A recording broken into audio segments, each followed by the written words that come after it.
पिछले वीडियो में हम सिंपल रैंडम सैम्पलिंग और simple random sampling with and without replacement समझे थे। अभी हम आज देखेंगे आज के वीडियो में सिस्टेमेटिक सैम्पलिंग क्या है। ये सिस्टेमेटिक सैम्पलिंग बहुत ही आसान है। In systematic sampling, the sample is chosen by selecting a random starting point. यहाँ रैंडम स्टार्टिंग पॉइंट क्या है हम एक एग्जाम्पल के थ्रू समझेंगे।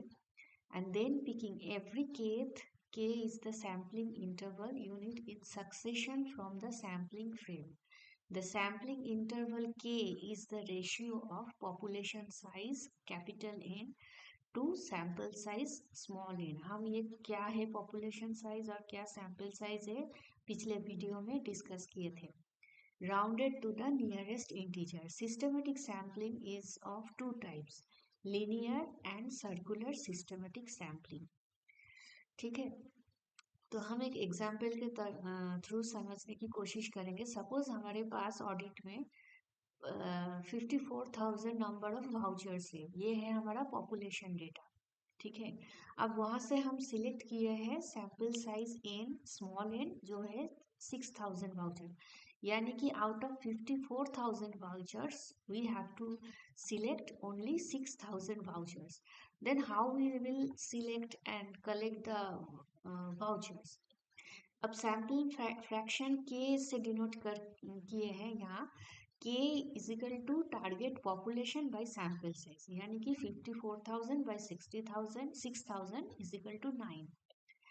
तो number all vouchers of the population from 1 to 54,000, ये स्टेप 1 हो गया। जो भी 54,000 वाउचर्स है इसको हम 1 से 54,000 तक सीरियली डिनोट करेंगे। उसके बाद कोई भी एक नंबर 1 to n से रैंडमली सिलेक्ट करना पड़ता है। मतलब 1 to 9 यहाँ सिलेक्ट किया गया है 5। अब हम पहला जो वाउचर है ये 6,000 वाउचर का पहला वाउचर वो होगा 5th वाउचर जो है वो। अब नेक्स्ट होगा फिर 5 + 9 जो कि है sampling fraction sample fraction 5 + 9 14th होगा सेकेंड वाउचर। ऐसे करके एक एग्जाम्पल के थ्रू समझने की कोशिश करते हैं। सपोज यहाँ पे 54,000 वाउचर्स है। ठीक है, where target population n is equal to 54,000 and sample size n is the 6,000 vouchers. ठीक है, सैम्पल फ्रैक्शन क्या हो गया 54,000 बाई 6,000। अब कोई भी एक नंबर 1 से 9 तक रैंडमली सिलेक्ट करो। यहाँ 5th है तो हमारा पहला जो वाउचर होगा वो होगा 5th वाउचर। तो सैम्पल साइज का पहला जो वाउचर है हम इसको सीरियल 1 बोल के डिनोट करते हैं। तो हम ये जो 5th वाउचर है इसको सिलेक्ट कर रहे हैं। ठीक है, अब सेकेंड वाउचर क्या होगा, ये है हमारा सैम्पल वाउचर्स, सैम्पल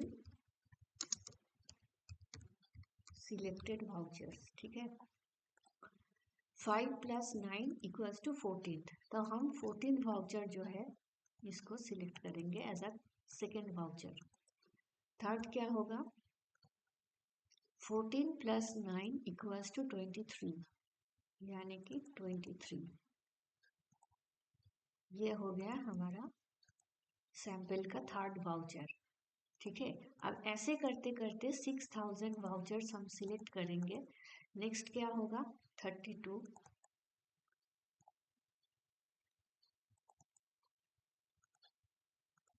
नेक्स्ट 32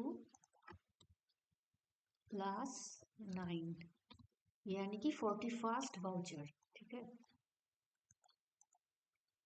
इसको हम सिलेक्ट करेंगे। ये कब तक चलेगा, ये अप टू 6,000 वाउचर्स जब तक होगा तब तक चलेगा। जो भी वाउचर्स ये 6,000 वाउचर्स ऐसे सैंपल सिलेक्ट होगा आउट ऑफ पॉपुलेशन वाउचर्स, इसी को ये जो प्रोसेस है इसी को हम बोलते हैं सिस्टेमेटिक सैम्पलिंग। ठीक है, अब इसका एडवांटेज और डिसएडवांटेज क्या है ये देख लेते हैं। Systematic sampling is less costly and easier. अच्छा एक बात है, ये हो गया आपका लीनियर टाइप का सिस्टमेटिक सैम्पलिंग, ठीक है। सर्कुलर सिस्टमेटिक सैम्पलिंग अभी आपका सिलेबस में नहीं दिया गया है, अभी फिलहाल इसके लिए लीनियर सिस्टमेटिक सैम्पलिंग ही है, ठीक है। अच्छा advantage, systematic sampling is less costly and easier to implement than simple random sampling. It is because in this method random selection is done only for the first unit. जो first unit है उसी के लिए 1 to 9 जब है तभी वहां से सिलेक्शन के लिए रैंडमली होता है। अगर ये 5 होता, 5 के जगह कोई और नंबर होता, वो भी रैंडमली अगर हम सिलेक्ट करते, 4 लेते मान लीजिए, तो हम लोगों का सैंपल वाउचर कैसे होता,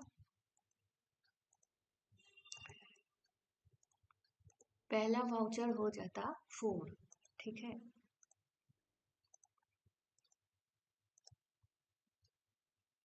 ये हो गया हमारा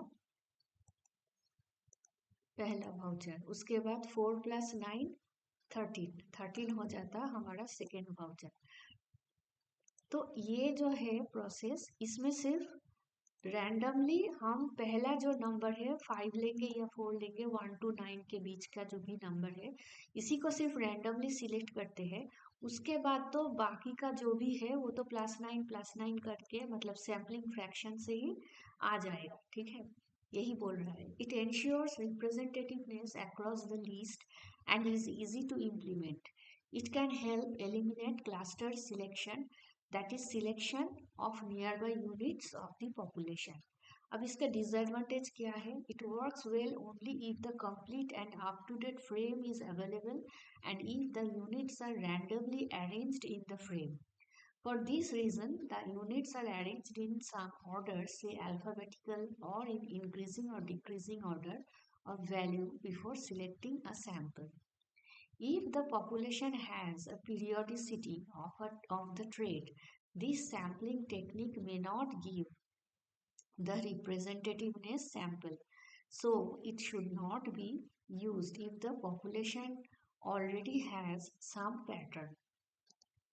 मान लीजिए एक पॉपुलेशन का डेटा ऐसा है कि एवरी आफ्टर 12 मंथ्स जो सैंपल का वाउचर्स है वो इंक्रीज करेगा, या फिर मार्च महीने या कुछ पर्टिकुलर महीने में सिर्फ इंक्रीज कर रहा है, ऐसा जो एक पीरियोडिसिटी में होता है, या फिर सपोज एवरी क्वार्टर डेटा का वैल्यूएशन इंक्रीज कर रहा है, तो ऐसा एक जगह अगर पैटर्न है कि अगर इंक्रीज करेगा ओवर टाइम तो पैटर्न कैसा होगा, एक सेकेंड, पैटर्न हो जाएगा ऐसा इंक्रीजिंग, या फिर कुछ पॉपुलेशन का ऐसा डेटा है जो ओवर टाइम डिक्रीज कर रहा है। ऐसा पॉपुलेशन का अगर हम every each and every interval कुछ डेटा लेंगे, कुछ वाउचर्स लेंगे, सिलेक्ट करेंगे, तो वो पूरा पॉपुलेशन का रिप्रेजेंटेटिव नहीं होगा, इसको रैंडमली होना चाहिए। ओवर टाइम या ओवर पीरियड कोई ट्रेंड या पैटर्न अगर कोई डेटा फॉलो करेगा, मतलब पॉपुलेशन का डेटा, तो ऐसा डेटा को लेके सिस्टमेटिक सैम्पलिंग करने से वो ट्रू रिजल्ट, ट्रू सैम्पलिंग नहीं होगा, ठीक है। तो ये था आज का सिस्टमेटिक सैम्पलिंग। नेक्स्ट आएंगे स्ट्रेटिफाइड सैम्पलिंग।